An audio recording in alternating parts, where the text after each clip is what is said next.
estar num ruas de ouro, vamos ter tanta coisa, né? Mas o que deve realmente deixar a gente no coração apertado é saber que nós vamos estar com Jesus. É Jesus, não está do lado de Jesus, não está com Jesus para sempre. Não tem coisa melhor. Tem. Queridos, o texto dessa noite é um texto tremendo e eu tenho, na verdade, duas partes para conversar com os irmãos na mensagem dessa noite.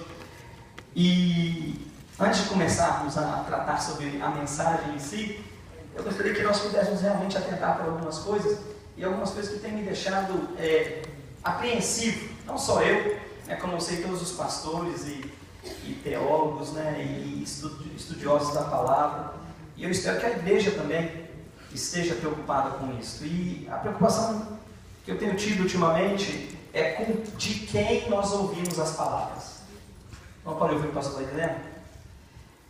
Porque nós temos visto, queridos, né, uma quantidade tremenda de palavras sobre Deus, faladas, né, de púlpitos e faladas de igrejas e faladas pelo rádio, pela televisão. E que na verdade são palavras que não são palavras de salvação. E não são palavras de vida eterna. São palavras de fazer você se sentir bem.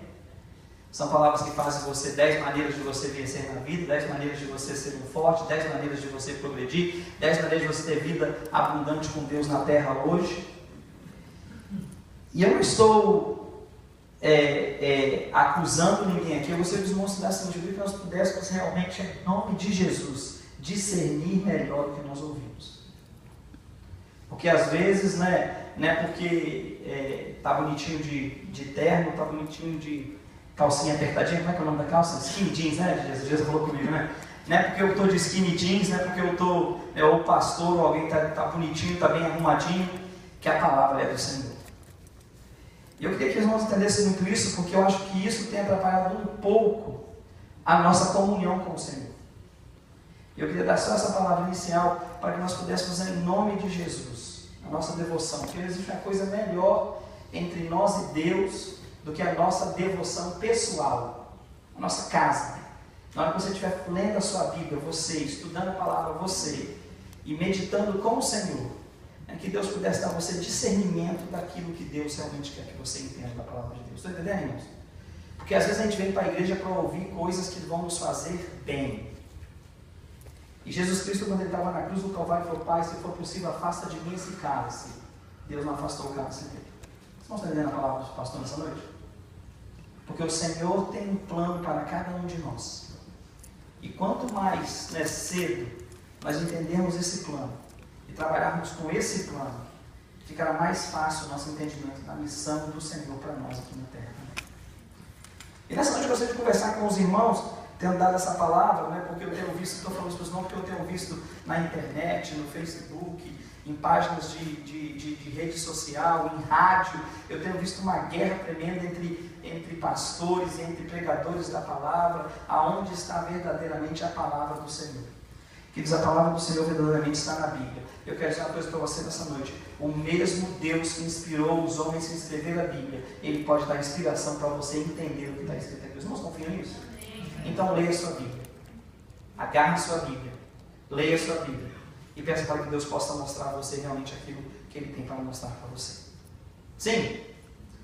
O texto de hoje, irmãos, começa no capítulo 5 de Coríntios, no versículo 11 em diante. Eu li o versículo 10, porque o versículo 10 diz: porque todos nós devemos comparecer, diante do tribunal de Cristo.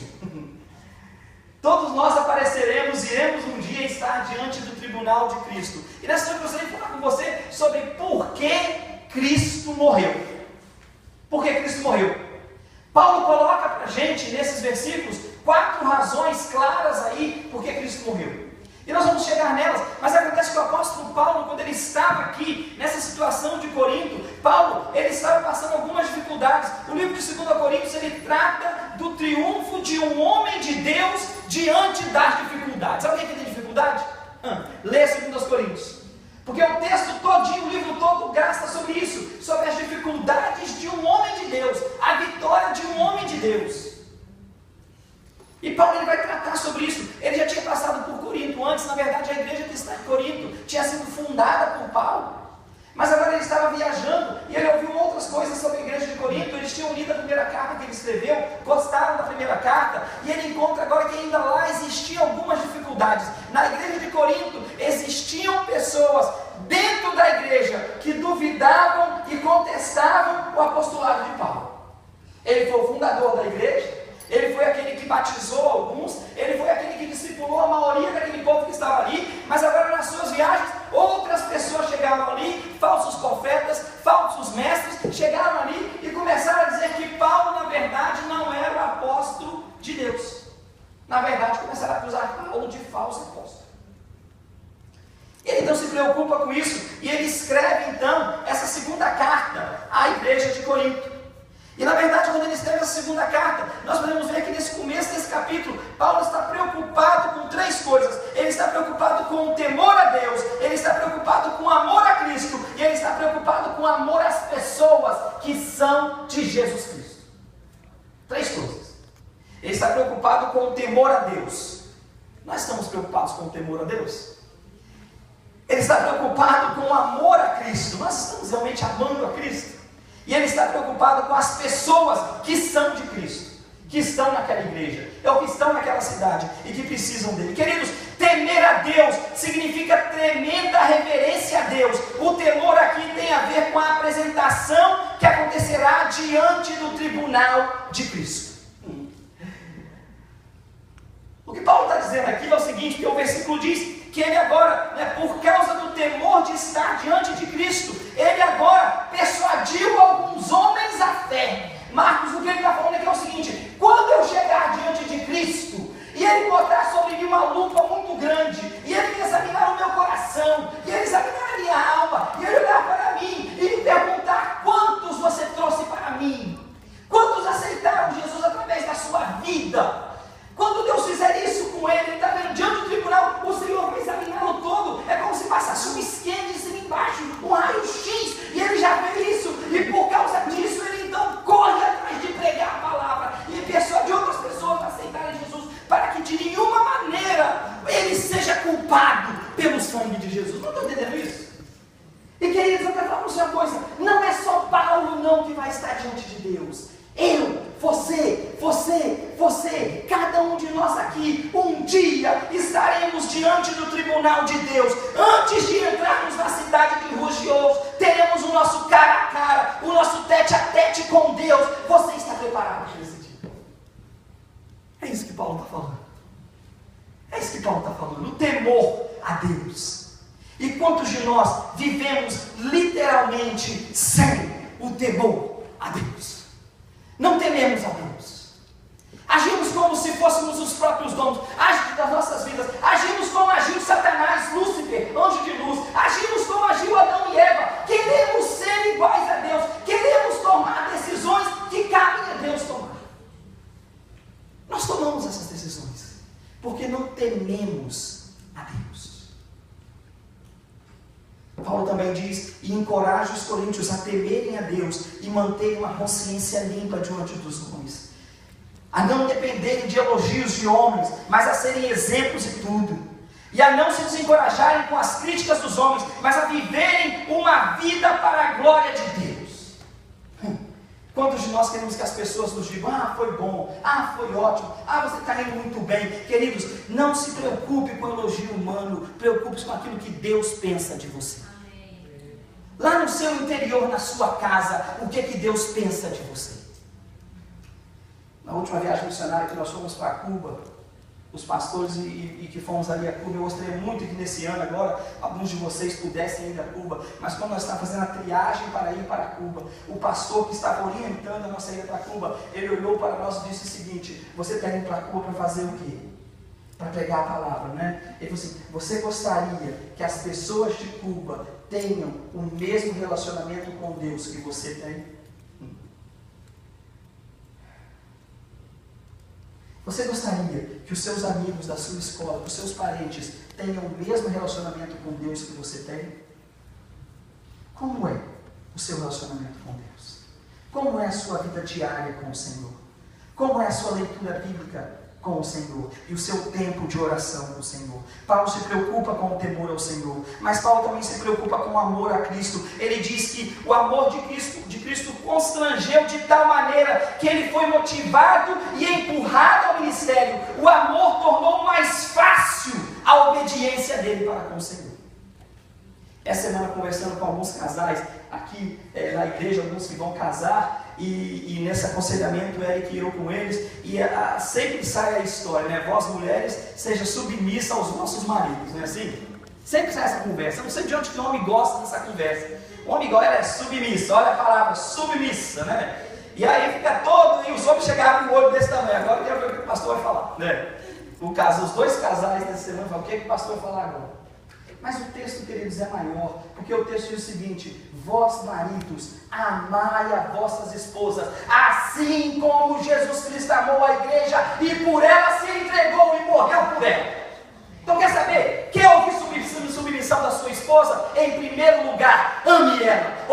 Ame como Jesus amou, de tal maneira que você queira morrer por ela. E se você amar a ponto de morrer por ela, você não vai fazer nada do que você está fazendo. Aí a submissão é tranquila. Sabe por quê? Porque ela entende o amor. E o amor de Cristo é maior do que qualquer coisa. E se você pode amar a sua esposa desse jeito, ela com certeza vai submeter a você do Senhor. Mas nós queremos submissão e não queremos amar. Na verdade, não entendemos o que é isso. Por causa desse amor a Cristo, Paulo sofreu, e sofreu muito, mas a obediência dele foi bastante interessante. Ray Stedman, um escritor, teólogo, autor de um livro chamado Cristianismo Alternativo, ele diz que a motivação certa para a vida cristã é o amor, e não o sentido de dever. Pastor, explica isso para mim.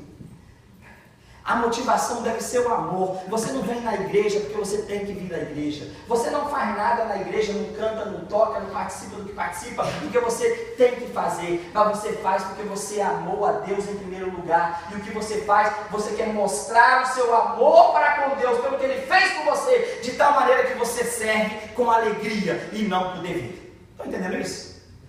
Porque, querido, quando você serve por dever, você não está fazendo nada não. Pelo contrário, tu está tentando acalmar as brasas da tua cabeça, mas não vai acalmar nada, porque o Senhor não recebe isso. O Senhor quer o seu coração.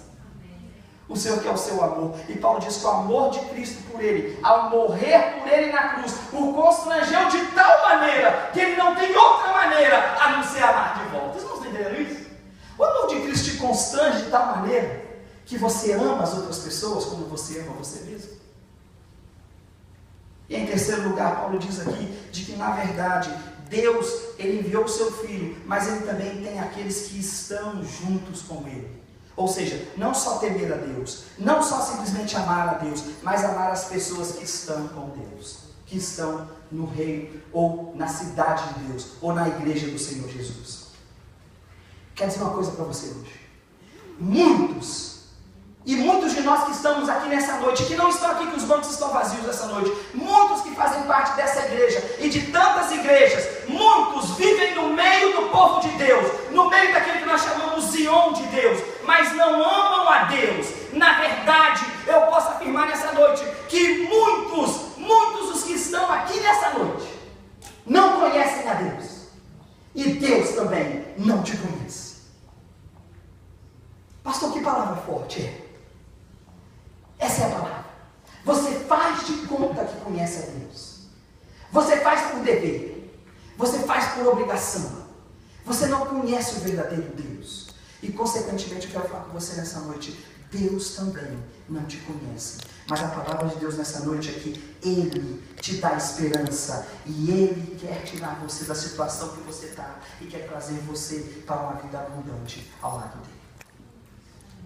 Um grande teólogo americano chamado Warren Wiersbe, ele é de Chicago e ele escreveu, ele é famoso por aqueles livros que ele escreveu, são os 50 livros do Be, né? Be Joyful, Be Happy, Be in Christ. Ele escreveu esses livros e esse Wiersbe, ele na verdade, ele diz que esse texto, ele fala sobre 4 coisas. Ele fala que nós, não é isso? Vivemos por meio de Cristo, nós vivemos para Cristo, nós vivemos com Cristo e nós vivemos para experimentar a realidade de uma nova criação.